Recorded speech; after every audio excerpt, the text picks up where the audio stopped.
synergie des médias. Les discours controversés que le chef de l'État burundais a récemment tenus en rapport avec la guerre dans l'Est de la République démocratique du Congo, c'est le sujet de notre synergie des médias de ce jeudi 27 février 2025. La radio Peace FM, l'agence de presse Le Mandat et la radio Haguruka avons contacté les politiques, les membres de la société civile et les jeunes pour débattre sur ces discours qui inquiètent. Vous allez également entendre l'avis d'un spécialiste en résolution des conflits dans ce journal, vous présenté par Chantal Hakizimana et Dondo Dieu Mbazomotem. Bonsoir Chantal. Bonsoir Dondo Dieu et bonsoir à tous nos auditeurs. Ezekiel Nyonzima et Yves Irakose s'occupent de la réalisation de cette édition. ICFM, Le Mandat et Haguruka.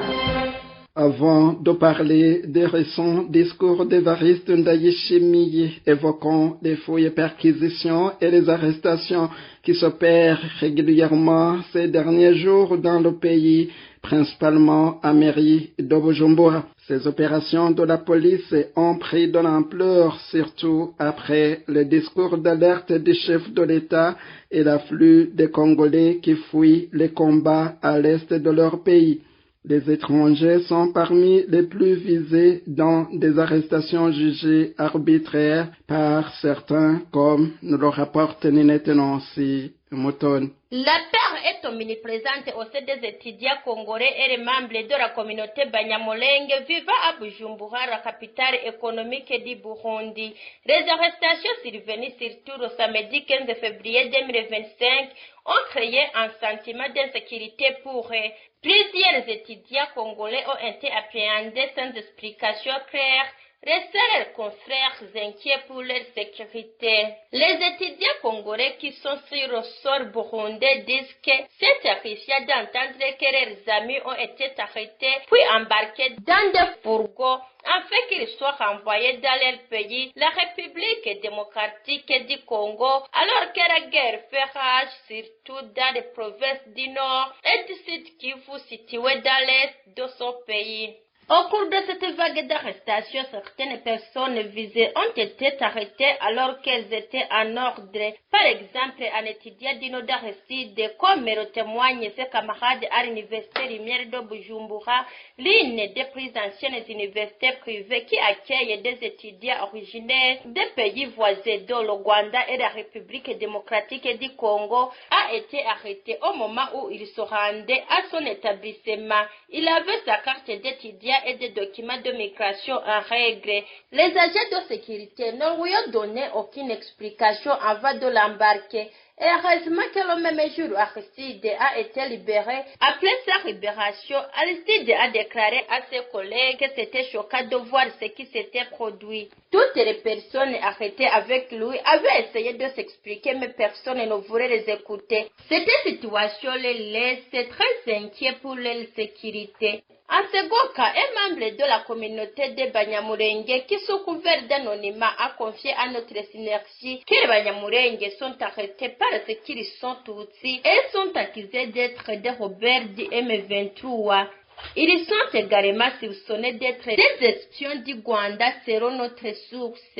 Les Banyamulenge en général disent que ces accusations ne sont pas fondées parce que parmi eux se trouvent des réfugiés et d'autres ne le sont pas. Ils expliquent que leur point commun est qu'ils ne participent aux activités politiques. Ces Banyamulenge ne comprennent pas pourquoi ils sont considérés comme une source d'insécurité. Les discours haineux sur les réseaux sociaux les mettent en danger selon eux. Ces arrestations ont visé aussi d'autres Congolais qui ont fui récemment vers le Burundi, surtout ceux qui habitent les villes de Goma et Bukavu actuellement, prises par les rebelles du M23. Ils ont été interpellés par les services burundais envoyés dans des cachots clandestins avant d'être libérés. Les étudiants originaires de la République démocratique du Congo ont alerté c'est l'ambassade au Burundi et le gouvernement burundais sur la crainte pour la sécurité. La précarité de la situation pousse les étudiants congolais et des réfugiés congolais, en particulier les membres de la communauté Banyamulenge au Burundi, à élever leur voix pour solliciter une protection. Merci Nancy Ninette Moutoni.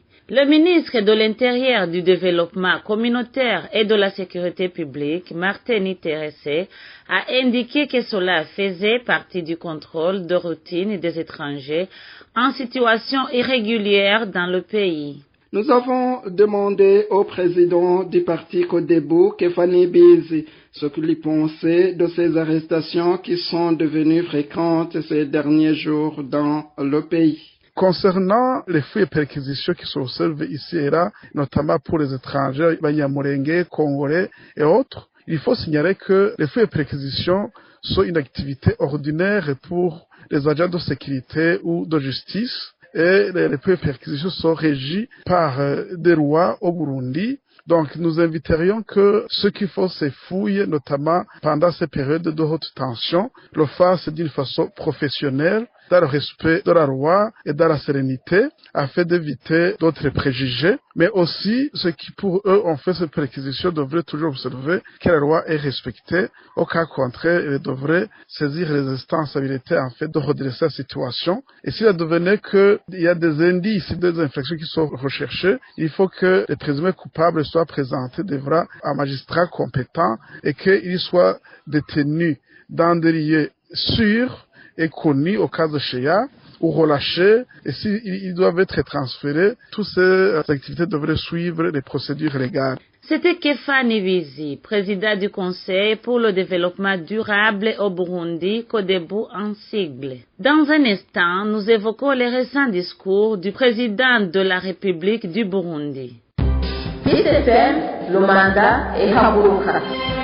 À la fin du mois de janvier, le président Evariste Ndayishimiye a dit aux diplomates accrédités au Burundi que son pays allait être attaqué.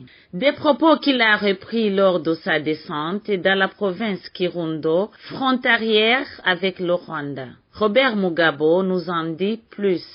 Lors de la distribution du riz et du maïs aux ménages victimes de la sécheresse dans la commune Bugabira de la province Kirundo le 11 février dernier, le chef de l'État burundais a dit à la population qu'il y avait un risque que le Burundi soit attaqué par le Rwanda. Les habitants de Kirundo ne dormaient pas à peu fermé. Le gouverneur a invoqué le mauvais voisin. Mais je l'ai déjà mis en garde. S'ils nous attaquent, nous allons riposter. Nous, les Burundais, nous n'allons pas accepter de mourir comme les Congolais. Evariste Ndayishimiye avait tenu un discours similaire devant les diplomates accrédités au Burundi le 31 janvier dernier. Si le Rwanda continue à faire des conquêtes dans le territoire et dans notre pays, je sais qu'il va arriver même au Burundi. Nous n'allons pas accepter la guerre généraliste. Le président Evariste Ndayishimiye avait fait ces déclarations quelques jours après l'annonce des rebelles du M23 de la prise de Goma, le chef-lieu de la province du Nord Kivu, dans l'est du Congo. Merci Robert Mugabo. Le mouvement international de la jeunesse burundaise dénonce des propos déplacés du chef de l'État. Le porte-parole du MIGEB, Daniel Ngendakumana, estime que le président Evariste Ndayishimiye veut leur faire oublier d'autres problèmes qui hantent le pays. Parmi ces crises figure la gestion désastreuse de l'économie et la crise identitaire exacerbée par l'idéologie promue au sein du parti au pouvoir CNDD-FDD et une crise institutionnelle qui rend les organes de l'État tels que la CVR, la CNIDH, la CENI, le Parlement, le gouvernement et les forces de défense et de sécurité incapables d'agir de manière efficace et crédible aux yeux de la population. Et ces défaillances sont en grande partie dues à l'absence de véritable état de droit, conséquence directe de la révision constitutionnelle de 2018 taillée sur la mesure pour le CNDD-FDD. Face à cette situation, le mouvement international de la jeunesse burundaise, MIJEB, appelle l'ensemble des Burundais à faire preuve de sérénité et il est crucial de ne pas accorder d'importance au discours de haine propagé par les autorités burundaises. Le peuple doit exiger des comptes concernant la gestion de leurs mandats, notamment sur les raisons de la pénurie prolongée de produits de première nécessité tels que le carburant, le sucre, les boissons et les médicaments. Il est également impératif de demander des éclaircissements sur la mission des troupes burundaises en République démocratique du Congo, ainsi que sur le traitement réservé à ceux qui y succombent ou qui y sont faits prisonniers. Le minimum de respect et de deuil devrait être observé pour ces soldats qui ne reçoivent souvent aucun hommage, ce qui est une profonde injustice. Il incombe au peuple de réfléchir aux conséquences de la guerre en se souvenant de celles du passé qui ont coûté la vie à de nombreux Burundais. De telles guerres ne font qu'impacter négativement des générations entières, présentes et futures. Comme la jeunesse est souvent instrumentalisée dans de telles situations pour commettre des violences, le porte-parole du MIJEB, Daniel Ngendakumana, appelle les jeunes Burundais à ne pas céder à la manipulation. Le mouvement international de la jeunesse burundaise s'adresse particulièrement à la jeunesse et lui recommande de se retenir fermement face aux incitations à la haine proférées par des autorités qui ne rêvent que de guerre. Mais il est aussi important de se rappeler que la véritable révolution commence dans la dignité et le respect de soi et des autres. Chers jeunes, ne vous laissez pas entraîner dans des erreurs irréparables par des forces destructrices. Et soyez les artisans d'un futur de paix, de prospérité et de justice pour votre pays. Luttez pour la liberté, pour un monde où chacun peut s'épanouir dans la dignité en rejetant toute forme de violence. Et cette lutte n'est pas seulement pour la paix, mais pour un pays où le bien-être de tous prévaut. Les régimes passent, mais le peuple reste. Et c'est à vous, jeunes, de prendre la relève dans cette noble cause. Daniel Ngendakumana, c'est le porte-parole du mouvement international de la jeunesse burundaise, MIJEB en sigle. La présidente du mouvement, Inamahoro, des filles et des femmes pour la paix et la sécurité, Marie-Louise Evarichako, conseille aux autorités burundaises de faire attention à leurs propos parce que la population risque de les prendre comme une parole d'évangile, surtout que la capacité d'analyse n'est pas généralisée dans le pays. Les récents discours du président au sujet du conflit à l'est de la RDC et la peur d'une attaque imminente du Rwanda sont l'expression de sa démarche qui prône la haine ethnique et sa détermination à l'inculquer aux plus jeunes. Aucun enfant ne naît avec la haine, on la lui inculque. Les jeunes burundais ont donc besoin de protection contre ce mauvais grain. Toutes les crises qui ont endeuillé le Burundi depuis 1965 devraient montrer clairement à tous les promoteurs de la haine, qu'elle soit ethnique ou autre, que la guerre ne contribue jamais à bâtir l'avenir que nous voulons au Burundi. Au contraire, la haine ethnique ou autre ne fait que saper tous les efforts de promotion de la paix, la sécurité et le développement durable pour tous, en compromettant les bases de la cohésion sociale et des valeurs et principes communs qui font notre identité. Les Burundais devraient donc prendre conscience du danger que comportent ces discours qui transmettent la haine et la hantise d'attaque par ceux qui sont considérés comme des ennemis. Le peuple burundais a besoin de discours pacifiants qui prônent la paix et l'entente, mobilisent pour l'engagement collectif en faveur de la paix. Marie-Louise Evarichako demande aux autorités d'œuvrer pour l'intérêt du pays et de la population et appelle les Burundais à n'accorder aucune importance au discours de haine. Nous appelons donc les Burundais à ne pas céder à la panique que suscitent ces discours et toute la mobilisation qui vient avec, et à rester unis plutôt. Nous voudrions leur rappeler également ce qu'ils ont déjà réalisé. La guerre interne n'a jamais été et ne sera jamais une solution chez nous. Refusons donc la haine et unissons-nous pour reconstruire notre pays. Le Hutu ne prospérera pas parce que le Tutsi est décimé et vice-versa. Bâtissons ensemble notre nation unie et prospère. Que les parents s'engagent résolument à protéger leurs enfants contre cette dérive identitaire. Nous sommes tous Burundais avant d'être Hutu, Tutsi, Twa ou Ganois. Ayant à l'esprit l'expérience de tout ce que la guerre peut causer et voyant les milliers de réfugiés désespérés qui affluent au Burundi, avec femmes et enfants parmi eux, dans le désarroi, sans abri et sans rien à manger, les Burundais ne devraient pas rester dans l'attentisme et l'inaction. De toute évidence, la guerre de l'Est de la RDC risque de se déplacer vers le Burundi si rien n'est fait. Que les Burundais en soient conscients et refusent la guerre. Les autorités burundaises devraient, pour leur part, tout mettre en œuvre pour éviter à tout prix que ce conflit ne traverse nos frontières. Les Burundais ont trop souffert. Ils ont besoin de protection. Toute action initiée par le pays devrait servir l'intérêt de la nation et de son peuple. C'était Marie-Louise Badichako, présidente du mouvement Inamahoro des filles et des femmes pour la paix et la sécurité. De son côté, le président du parti Codebu appelle aussi les Burundais à rester solidaires. Quand le président de la République a fait ses annonces, ça a montré finalement qu'il y a un conflit existentiel, qu'il n'y a plus de doute que nous risquons d'ici peu d'entrer en confrontation avec notre voisin ou que cette guerre-là puisse se ramifier jusqu'ici, ce qui a créé un sentiment de panique.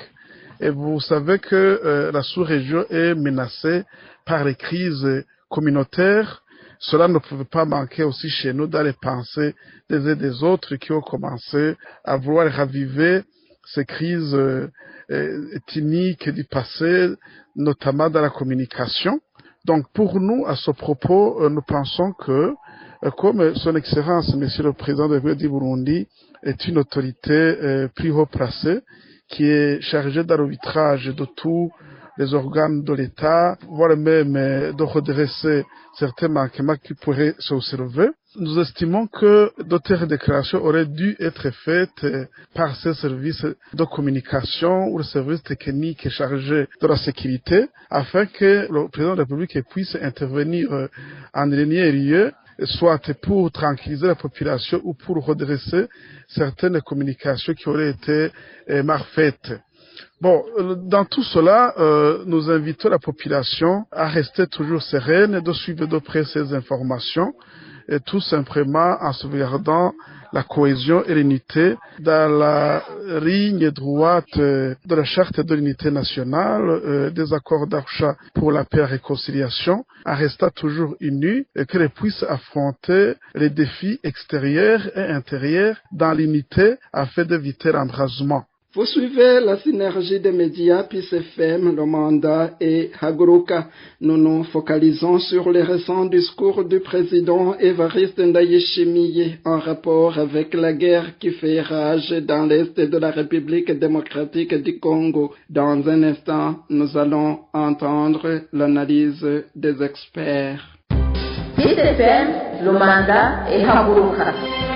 Au cours de la table ronde sur la gestion des traumatismes organisée par IAGA le 12 février dernier, le politologue Denis Vanshimiwusa a évoqué les attitudes des Burundais qui montrent qu'ils souffrent des traumatismes du passé. Plus de détails avec Aline Munezero. Les traumatismes du passé se manifestent à travers les discours, c'est le professeur Denis Vanshimiwusa. Par exemple, en écoutant les dirigeants ou même les dirigés, à un certain moment, on peut constater que leurs discours contiennent des messages de haine, des messages de clivage ethnique, des messages de clivage régionaux, etc., etc.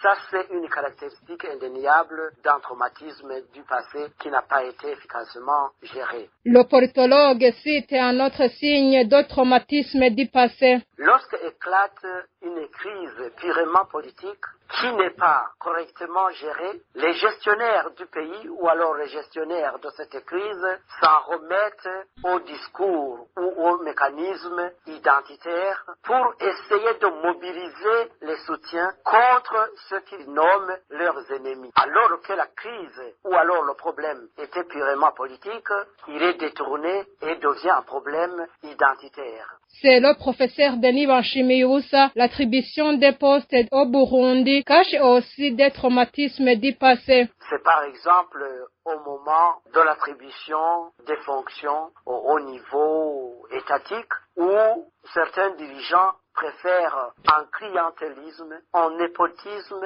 c'est-à-dire donner du travail aux leurs, c'est-à-dire ceux avec qui ils partagent l'éthinie, la région, le clan, le parti politique, en excluant les autres. Ça, ce sont des caractéristiques qui montrent qu'on est traumatisé parce qu'on se méfie des autres, on n'a pas confiance aux autres, on croit que les autres sont toujours méchants et que lui ou les nôtres sont toujours bons. Ça, c'est une caractéristique indéniable du traumatisme du passé. Professeur Denis Banshimiusa était parmi les panélistes au cours de la table ronde sur la gestion des traumatismes organisée par Yaga le 12 février dernier. Professeur Denis Banshimiusa demande aux autorités de faire attention à ces périodes électorales pour ne pas réveiller les traumatismes. Pour cette période électorale, j'inviterai les gestionnaires du processus électoral, en l'occurrence l'État et ses appareils,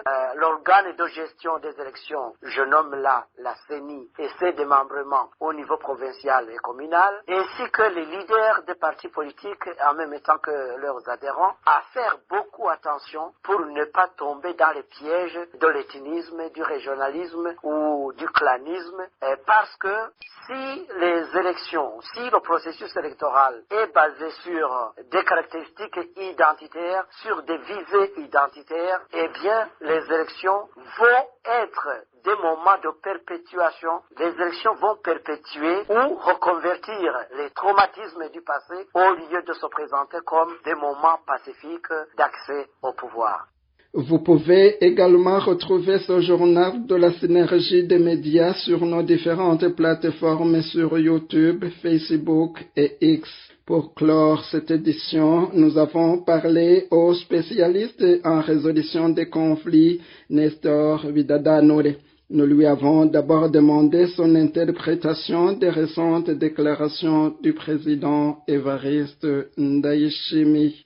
À mon avis, la raison majeure des récentes déclarations d'Évariste Ndayishimiye se résume à un seul mot, la panique. Le président a envoyé plusieurs bataillons pour la protection de la ville de Goma et son aéroport, et comme vous le savez, ces derniers ont été conquis par le M23 malgré une coalition impressionnante des FARDC, de l'armée burundaise, des FDR, des Wazalendo et des mercenaires européens. L'armée burundaise s'est retirée vers le sud Kivu avec la même mission de protéger l'aéroport de Kavumu et la ville de Bukavu. Il a été rejoint par 10 bataillons de Burundais et comme à Goma, l'aéroport et la ville de Bukavu ont été conquis par le M23. Et face au rouleau compresseur du M23 qui s'approchait d'Uvira, le président Ndayishimiye a paniqué. Il s'est dit que la bataille pouvait s'étendre au Burundi. Panique également parce que l'armée burundaise est mécontente. Non seulement il a perdu les batailles du Sud et du Nord Kivu, mais également il a perdu beaucoup d'hommes et le commandement a montré beaucoup de failles dans la gestion de la logistique. L'armée burundaise sait également qu'elle n'a aucune justification politique et morale à aller mourir dans un conflit interne aux Congolais. Et plus encore, l'armée est en colère parce que depuis des ans, plus de 3200 militaires burundais sont en permanence au Sud Kivu. Et il y a des affrontements réguliers avec les rebelles de Rai Tabara que l'armée tente d'empêcher de faire une percée au Burundi pour y installer leur base. L'armée sait que ces rebelles sont ses compatriotes et qui se battent pour la réhabilitation de l'accord d'Arusha et un état de droit dont eux-mêmes ont fortement besoin. Le chercheur Nestor Bidada-Nouré donne aussi quelques conseils aux autorités burundaises. Les dirigeants du CNDD-FDD, tant qu'ils sont au pouvoir, ils sont responsables de la sécurité physique de tous les citoyens. Ils doivent s'interdire de diviser la population. Ils doivent s'interdire de convoquer la mémoire traumatique des Burundais. Ils sont responsables de la sécurité de toutes et de tous, y compris les étrangers. Il ne faut pas qu'ils laissent dans l'histoire le mauvais souvenir d'avoir été responsables des divisions meurtrières de leur peuple. Il faut quand même ils se disent qu'ils ont l'avenir aujourd'hui et demain, quel que soit ce qui va se passer au Burundi. L'expert en résolution des conflits, Nestor Bidada-Nouré, appelle les Burundais à la solidarité. Les Burundais doivent rester unis, car aucun doute qu'un peuple uni ne peut jamais être vaincu. Ils doivent rester concentrés sur la lutte pour un pays où la sécurité physique, économique et la liberté sont garanties pour tous. Ils doivent incarner l'espérance et refuser les divisions et la trahison de leur humanité commune. Dans un Burundi bien gouverné, il y aura de la place pour toutes et tous.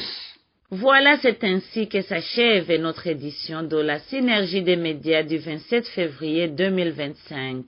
L'agence de presse, le Mandat, la radio Haguruka et la radio Peace FM, nous nous sommes focalisés sur les récents propos du président Évariste Ndayishimiye en rapport avec la guerre dans l'est de la République démocratique du Congo. Merci de nous avoir suivis. À la présentation de ce journal, vous étiez avec Chantal Hakizimana et Don de Dieu Mbazomotima. La réalisation a été assurée par Ezekiel Nyonzima et Yves Irakoze. Prenez soin de vous. Au revoir.